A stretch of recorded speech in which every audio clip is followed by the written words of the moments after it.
తమ న్యాయమైన డిమాండ్లను పరిష్కరించాలని కోరుతూ విద్యుత్ కార్మికులు చేపట్టిన నిరవధిక సమ్మె సూర్యాపేట జిల్లా హుజూర్ నగర్లో 10వ రోజుకు చేరుకుంది. ఈ సందర్భంగా కార్మికులు మోకాళ్లపై నిలబడి ప్రభుత్వానికి తమ నిరసన తెలియజేశారు. ఈ నిరసనలో పాల్గొన్న ఆర్టిజన్ కార్మికులు మరియు అవుట్సోర్సింగ్ ఉద్యోగులు తమ సమస్యలు పరిష్కరించాలని డిమాండ్ చేశారు. ఆర్టిజన్ కార్మికులకు వారి విద్యార్హతలను బట్టి వెంటనే కన్వర్జేషన్ చేయాలి. ఏపీఎస్ ఈబీ సర్వీస్ రూల్స్ను తక్షణమే అమలు చేయాలి. 4 డిసెంబర్ 2016 కంటే ముందు నుంచి పనిచేస్తున్న కాంట్రాక్ట్ అవుట్సోర్సింగ్ ఉద్యోగులందరినీ ఆర్టిజన్ ఉద్యోగులుగా గుర్తించి న్యాయం చేయాలి. ఈ సందర్భంగా యూనియన్ నాయకులు మాట్లాడుతూ తమ సమస్యల పరిష్కారం కోసం గత 10 రోజులుగా శాంతియుతంగా సమ్మె చేస్తున్న ప్రభుత్వం నుండి ఎటువంటి స్పందన లేకపోవడం విచారకరమని అన్నారు. తమ గోడును వినాలని వేడుకుంటూ మోకాళ్లపై నిలబడి నిరసన తెలిపామని, రాష్ట్ర ప్రభుత్వం స్పందించి హామీలు నెరవేర్చేంత వరకు సమ్మెను విరమించే ప్రసక్తి లేదని వారు స్పష్టం చేశారు.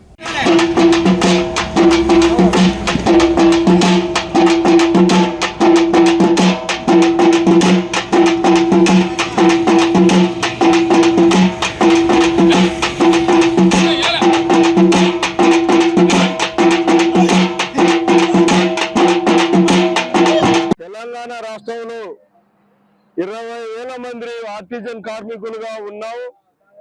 మాకు గత ప్రభుత్వం కాంట్రాక్ట్ వ్యవస్థ నుంచి ఆర్టిజన్ గా విలీనం చేసుకోవడం జరిగింది.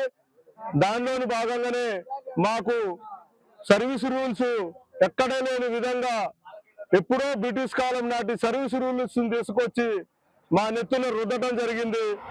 కావున మాకు రావాల్సిన అలవెన్సులు కానీ, మాకు రావాల్సిన లీవ్స్ కానీ, మాకు రిటైర్మెంట్ అయిపోయినప్పుడు బెనిఫిట్స్ కానీ ఏమి ఇవ్వకుండానే మమ్మల్ని ఓ అడ్డ మీద కూలోని లెక్క మమ్మల్ని ఉత్తి చేతులతో పంపడం జరుగుతుంది.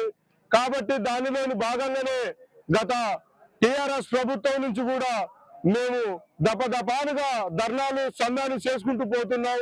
అప్పుడు ఆనాటి అసెంబ్లీ అధినేతగా ఉన్న, ప్రతిపక్ష అధినేతగా ఉన్న బట్టి విక్రమార్క గారు అసెంబ్లీలో కూడా 2-3 సార్లు ఆర్టిజన్లను మీరు పూర్తి స్థాయిలో రెగ్యులర్ చేయలేదు, మీరు బూటకపు రెగ్యులైజర్ చేశారని చెప్పేసి గలమెత్తి గల వినిపించిన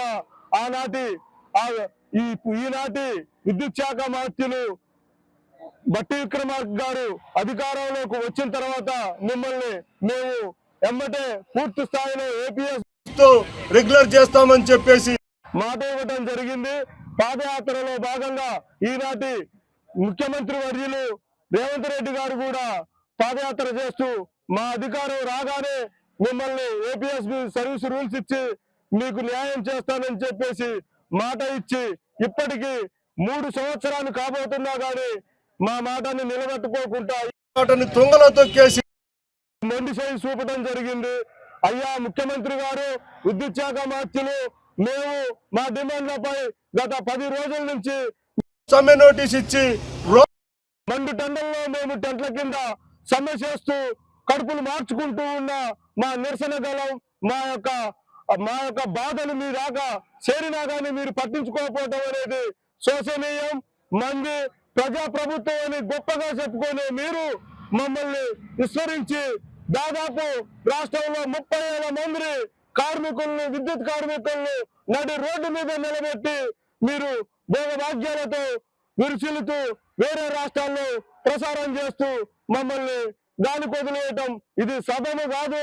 కాబట్టి ముఖ్యమంత్రి గారైనా లేదా విద్యుత్ శాఖ మంత్రులైనా ఇప్పటికైనా మా బాధలు అర్థం చేసుకొని మీరు మాకు మా సర్వీస్ రూల్స్ ఇచ్చి మాకు న్యాయం చేయవలసిందిగా ప్రాధాన్యపడుతున్నాం. మీ మీడియా మూకంగా మా 30,000 మంది ఏదైతే ఆర్టిజన్ కార్మికులు ఉన్నారో, పీస్ రేట్ వర్కర్లు ఉన్నారో, బిల్ కలెక్టర్లు ఉన్నారో, మేము కడుపుతో చేత పట్టుకొని చేస్తున్న మా ఈ సమ్మెలు మీ గవర్నమెంట్ కి వ్యతిరేకం కాదు. మేము కూడా ప్రజా ప్రభుత్వంలో భాగస్వాములమే. కాబట్టి మీరు మమ్మల్ని పెద్ద మనసుతో ఆలోచించి మాకు తగిన న్యాయం చేయవలసిందిగా మీ మూఢముఖంగా చేతులెత్తి విడంబరంగా ఓడుకోవడం జరుగుతుంది. సార్, నేను ఏపీఎస్సీబీ కాలం నుండి ఈనాటి ఎస్పీడీసీల వరకు ఈ సంస్థలో పనిచేస్తున్నాను. అప్పుడు ఏపీఎస్సీబీ కాలంలో మేము పీస్ రేట్ విధానంలో పనిచేస్తాం ఈ ఏపీఎస్సీబీలో. అయితే మాకు అప్పుడు పీస్ రేట్ అంటే ఒక పిఆర్ కట్ చేస్తే మాకు ₹1.50 చొప్పున ఇచ్చేవాళ్ళు.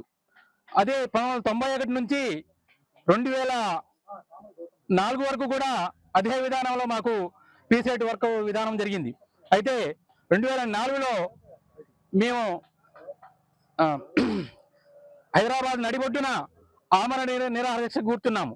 అయితే అప్పటి కాంగ్రెస్ ప్రభుత్వము మా మా నిరాహార దీక్షకు నిరాహార దీక్ష వాళ్ళని పిలిచి మాకు రూపాయన్నర నుంచి ₹2 చేయడం జరిగింది. అయితే అప్పటి షబ్బీర్ అలీ గారు మాకు అందరినీ పీసీఐడి వర్కర్లను అందరినీ రెగ్యులర్ చేస్తామని మాట ఇవ్వడం జరిగింది. అయితే అది అట్నే కొనసాగి 2009 వరకు అట్నే కొనసాగింది. అయితే 2009లో రాజశేఖర రెడ్డి గారు మాకు మొత్తం ఫైల్ తయారు చేసి ఆ మహానుభావుడు లేకపోవటం మాకు మా దురదృష్టకరం. అయితే అదే జరిగి ఉంటే నేను ఇప్పటి వరకు పీసీఐడి వర్క్ నుంచి బయటపడి నేను ఎల్డీసీగా అపాయింట్మెంట్ అయ్యి జేఓ స్థాయికి వచ్చేవాడిని. అదేవిధంగా నా తోటి కార్మికులు ఆర్టిజన్లు కూడా అప్పుడు నాతో పాటు చేశారు. ఆర్టిజన్లు గత 25 సంవత్సరాలుగా ఈ సంస్థను నమ్ముకుని పనిచేస్తే వాళ్ళకు 2017లో వాళ్ళని బ్రిటిష్ గవర్నమెంట్ నాటి ఒక ఆర్టిజన్ అనే ముద్దు పేర్లు పెట్టి వాళ్ళ గొంతులు కోయడం జరిగింది. అదే వాళ్ళకు అప్పుడే రెగ్యులర్ చేసి ఉంటే వాళ్ళు కూడా ఇప్పుడు వివిధ స్థాయిల్లో వాళ్ళ హోదాలను బట్టి వాళ్ళకు పోస్ట్ వచ్చే ఉండేవి. వాళ్ళ దురదృష్టకరం. ఇప్పటికైనా ప్రభుత్వం స్పందించి మమ్మల్ని అందరినీ రెగ్యులర్ చేసి వివిధ